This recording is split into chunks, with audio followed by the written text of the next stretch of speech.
ಪಕ್ಷದ ಪ್ರಚಾರ ಮಾಡೋದಲ್ಲದೆ ತಮ್ಮ ನಿಸ್ವಾರ್ಥ ಸೇವೆಯಿಂದಲೇ ಕ್ಷೇತ್ರದ ಜನರ ಮನಗೆದ್ದಿದ್ದಾರೆ. ಜನಸೇವೆಯನ್ನೇ ಉಸಿರಾಗಿಸಿಕೊಂಡಿರೋ ಇವರು ಆಧುನಿಕತೆ ಕನಸುಗಾರ. ಕುಣಿಗಲ್ ಕ್ಷೇತ್ರವನ್ನ ನಾಡಿಗೆ ಮಾದರಿಯನ್ನಾಗಿಸಬೇಕು ಅಂತ ದೂರದೃಷ್ಟಿ ಹೊಂದಿದ್ದಾರೆ. ಕ್ಷೇತ್ರದಲ್ಲಿ ಸರ್ವ ಧರ್ಮ ಸರ್ವ ವರ್ಗಕ್ಕೂ ನೆಚ್ಚಿನ ನಾಯಕನಾಗಿ ಸೇವೆ ಮಾಡ್ತಿದ್ದಾರೆ. ರಾಜೇಶ್ ಗೌಡ ಅವರು ಕ್ಷೇತ್ರದ ಜನರ ಸೇವೆ ಮಾಡ್ತಾ ಕ್ಷೇತ್ರಕ್ಕಾಗಿ ಹಲವು ಕೊಡುಗೆಗಳನ್ನ ಕೊಡ್ತಿದ್ದಾರೆ. ಹೀಗಾಗಿ ಕುಣಿಗಲ್ ಕ್ಷೇತ್ರಕ್ಕೆ ತಕ್ಕ ಅಭ್ಯರ್ಥಿಯಾಗಿದ್ದಾರೆ. ಪಕ್ಷದ ಪ್ರಚಾರ ಮಿಂಚಿನ ಸಂಚಾರ, ಕಮಲ ಅರಳಿಸಲು ಸಜ್ಜು. ಕುಣಿಗಲ್ ಕೋಟೆಗೆ ಲಗ್ಗೆ, ಎದುರಾಳಿಗಳಿಗೆ ಶುರು ಸೋಲಿನ ನಡುಕ. ಕುಣಿಗಲ್ ಕ್ಷೇತ್ರದ ಮೇಲೆ ಎಲ್ಲಾ ಪಕ್ಷಗಳು ಕಣ್ಣಿಟ್ಟಿವೆ. ಕುಣಿಗಲ್ನಲ್ಲಿ ವಿಜಯ ಪತಾಕೆ ಹಾರಿಸಲೇಬೇಕು ಅಂತ ಮೂರು ಪಕ್ಷಗಳು ತೊಡೆ ತಟ್ಟಿ ನಿಂತಿವೆ.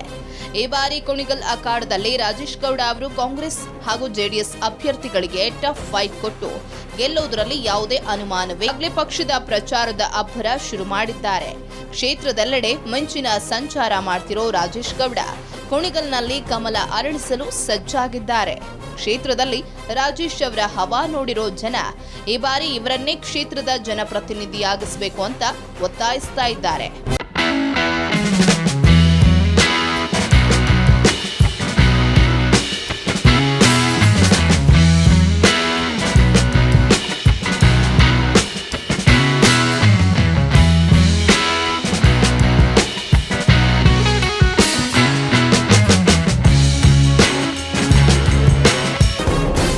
ರಾಜೇಶ್ ಗೌಡ ಅವರು ಬಿಜೆಪಿಯಿಂದ ಕುಣಿಗಲ್ ಕ್ಷೇತ್ರದ ಕಣಕ್ಕಿಳಿಯಲು ಎಲ್ಲಾ ತಯಾರಿ ಮಾಡಿಕೊಳ್ತಿದ್ದಾರೆ.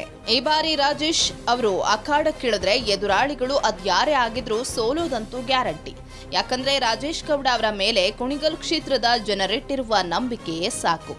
ರಾಜೇಶ್ ಗೌಡ ಅವರನ್ನ ಪ್ರಚಂಡ ಮತಗಳಿಂದ ಗೆಲ್ಲಿಸಿಕೊಂಡು ಬರಲು ಜನತೆ ರೆಡಿಯಾಗಿದ್ದಾರೆ.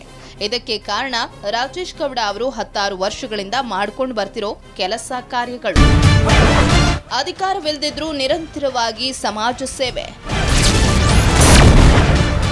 ನಿರಾಶ್ರಿತರಿಗೆ ಸೂರು, ಆರೋಗ್ಯ ಶಿಬಿರ, ಕಣ್ಣಿನ ಚಿಕಿತ್ಸೆ. ರಾಜೇಶ್ ಗೌಡ ಅವರು ಅಧಿಕಾರ ಇಲ್ಲದಿದ್ರೂ ಕೂಡ ಜನಸೇವೆಯನ್ನೇ ತಮ್ಮ ಕಾಯಕವನ್ನಾಗಿಸಿಕೊಂಡಿದ್ದಾರೆ. ಕ್ಷೇತ್ರದ ಮನೆ ಮಗನಾಗಿ ಪಕ್ಷದ ನಿಷ್ಠಾವಂತ ಕಾರ್ಯಕರ್ತನಾಗಿ ಕೆಲಸ ಮಾಡ್ಕೊಂಡು ಬರ್ತಿದ್ದಾರೆ. ಜಾತಿ ಧರ್ಮ ಲಿಂಗ ಭೇದವಿಲ್ಲದೆ ಕುಣಿಗಲ್ನಲ್ಲಿ ಸೇವೆ ಮಾಡ್ತಿದ್ದಾರೆ. ಕ್ಷೇತ್ರದಲ್ಲಿರೋ ನಿರಾಶ್ರಿತರ ಕುಟುಂಬಗಳಿಗೆ ತಮ್ಮ ಸ್ವಂತ ಖರ್ಚಿನಲ್ಲಿ ಮನೆ ಕಟ್ಟಿಸಿಕೊಟ್ಟಿದ್ದಾರೆ. ಕ್ಷೇತ್ರದಲ್ಲಿ ಆರೋಗ್ಯ ಶಿಬಿರ ಆಯೋಜಿಸಿ 150ಕ್ಕೂ ಹೆಚ್ಚು ಜನರಿಗೆ ಕಣ್ಣಿನ ಆಪರೇಷನ್ ಮಾಡಿಸಿದ್ದಾರೆ. ಹಿರಿಯ ನಾಗರಿಕರಿಗೆ ವಾಕಿಂಗ್ ಸ್ಟಿಕ್ ನೀಡಿ ಆಸರಿಯಾಗಿದ್ದಾರೆ.